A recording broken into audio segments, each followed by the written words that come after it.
The first type of government intervention that we can look at in a perfectly competitive market is a price ceiling, also known as a price cap. This is a government regulation where there's an upper limit placed on the price at which a particular good, service or factor of production may be traded. Normally, when we're talking about a price ceiling or a price cap, we're talking about what we call a binding price ceiling or price cap, because this is a price which is set below the equilibrium price. This price which is imposed is, because it's legally binding, it means that it's illegal to buy or sell a good for the market in question at the price higher than the price ceiling. And normally there would be some kind of penalty imposed on buyers and sellers for selling it above the legal maximum price.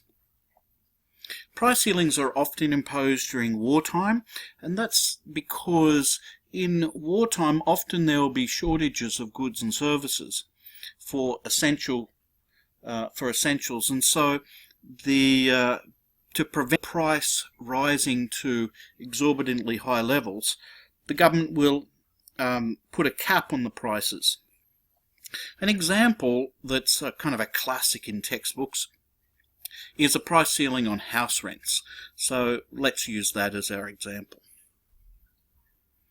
Let's say we start off with our standard perfectly competitive market in which we've got demand and supply curves. The demand curve is standing for the marginal benefits for each additional unit of consumption of a good, and the supply curve indicates the sum of the marginal cost curves of each of the individual sellers in the marketplace.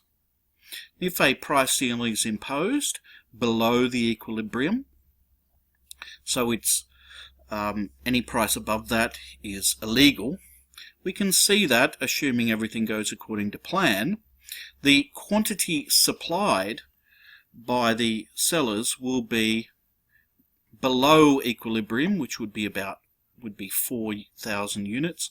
So in this case, the quantity supplied would be 3,000. Although the buyers would be willing to buy a lot at the lower price, so the quantity demanded will be larger than at equilibrium. So the price ceiling generates a shortage in the marketplace. Now we know that when there is a shortage, normally the price will get bid upwards, but that's not possible in this case because we're already at the maximum price that's been legally set. We can think about whether this is allocatively efficient or allocatively inefficient by comparing the market outcome when there's a price ceiling to a perfectly competitive market outcome without any price ceiling.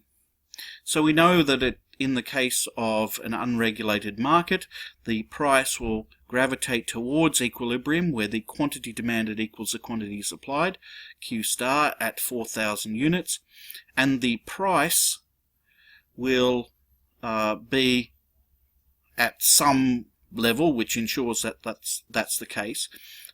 That is where the demand and supply curves intersect, or, for our purposes, where the marginal benefit, as indicated on the demand curve, the marginal benefit of the last unit consumed just equals the marginal cost of producing that last unit.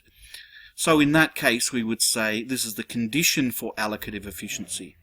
But when the price is fixed below that point, the quantity that will be bought and sold in the market will be restricted from 4,000 down to 3,000 units. Obviously, no more than that will be consumed by buyers, because that's the only amount that's being offered for sale. So we immediately know that there's an under-allocation of resources to this market, because we are the quantity that's going to be bought and sold is less than the equilibrium quantity. So fewer resources are being allocated to this market than is optimal. And also we can see that at this quantity, the marginal cost of the last unit, the 3,000th unit, is $400, but the marginal benefit indicated by the demand curve for the 3,000th unit is $625. So we can see here that the marginal benefit is clearly greater than the marginal cost. So we haven't reached an optimally efficient allocation of resources where the marginal benefit would equal the marginal cost.